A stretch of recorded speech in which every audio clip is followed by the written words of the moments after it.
friends and family around him all know that He Jinxing is notorious for being strict with his wife. His mobile phone album contains tens of thousands of photos of Chu Wan. At first, he was willing to give up his family inheritance rights to marry Chu Wan. After marriage, she fully entrusted all the shares of her company to her. When Chu Wan was 3 months pregnant for prenatal checkups, there was no one around her. She endured the abdominal pain and shifted her attention by swiping her phone when a piece of news jumped into her sight. The first pet funeral home in this city, Anxin Station, has opened, and the president of He Group personally cut the ribbon. Chu Wan's heart sank. The deep and magnetic voice of He Jinxing came from the live broadcast. To celebrate Chu Zhao's successful opening, I have decided to buy this storefront and put it under her name. Chu Zhao, the woman with a gentle smile beside him, is her sister of Chu Wan and also his sister-in-law. The barrage was boiling with excitement.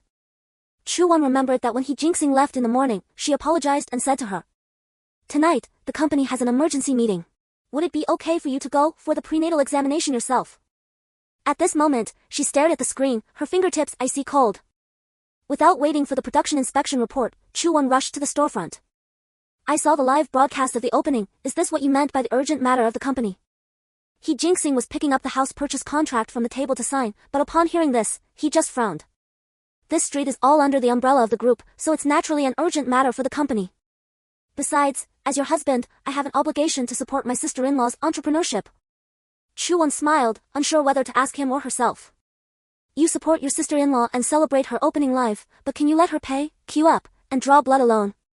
He Jinxing seemed to have just noticed the pale and haggard expression on Chu Wan's face. His expression softened by 2 points, and he was about to speak. Chu Zhao suddenly stepped forward, with a look of grievance on his face. "Sister, what's the difference between getting a pregnancy checkup 1 day earlier and 1 day later? I think you deliberately insist on making things difficult for your brother-in-law today. I also invited you, but you declined directly. Or are you really looking down on our pet funeral industry from the bottom of your heart? My brother-in-law has vision, but as my own sister, you have no love at all." Chu Zhao said, his eyes turning red.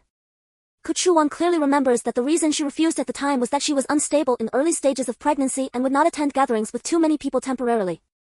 Chu Zhao's tears had already fallen and he continued. "My older sister has always been stronger than me in everything since I was young.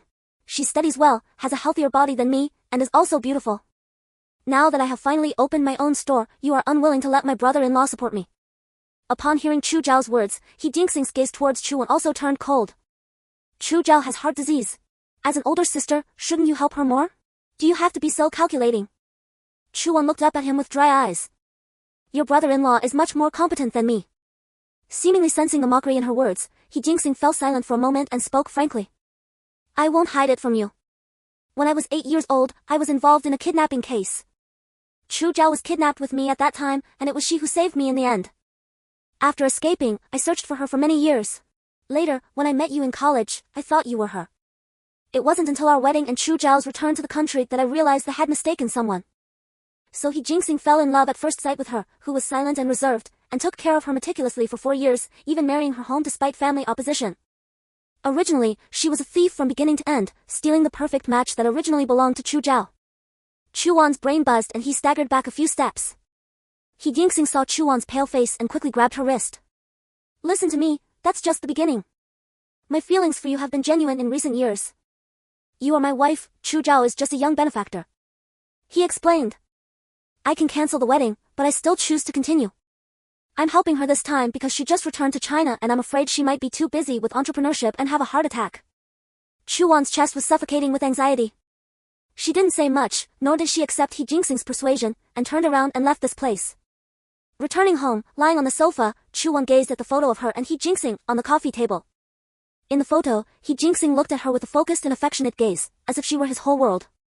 She remembered 4 years ago, when she gathered the courage to confide in He Jinxing about her background. Chu's father and mother had no children for many years, so they believed in the words of a great master and adopted her to lure out their biological child. Not long after, they did indeed have Chu Zhao. Chu Zhao was diagnosed with heart disease from birth, and they blamed her for not treating her well, treating her even more coldly and harshly. She was always an unnecessary and guilty shadow in that house. As a result, her personality became even more reclusive, and it took He Jinxing a lot of time to gradually open up her heart. At that time, He Jinxing listened to her past and held her tightly, firmly saying, Wan, from now on, I will be your only family. I won't let you suffer any more grievances." Later, under the pressure of his family and at the risk of losing his inheritance rights, he resolutely obtained the certificate from her. She also gave up the opportunity to apply for admission to a prestigious university in another province and stayed in the city in order to stay by his side. But today she realized that the source of all this was just that he mistook her for Chu Zhao.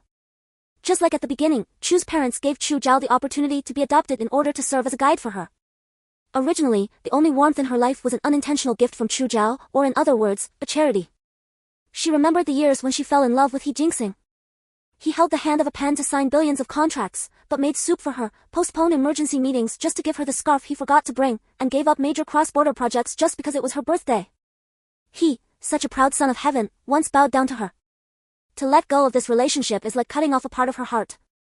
But when she thought of Chu Zhao, she couldn't act like nothing had happened. Until the afternoon, she was still in a daze in bed. The ringing of her phone woke her up. It was the pet boarding center.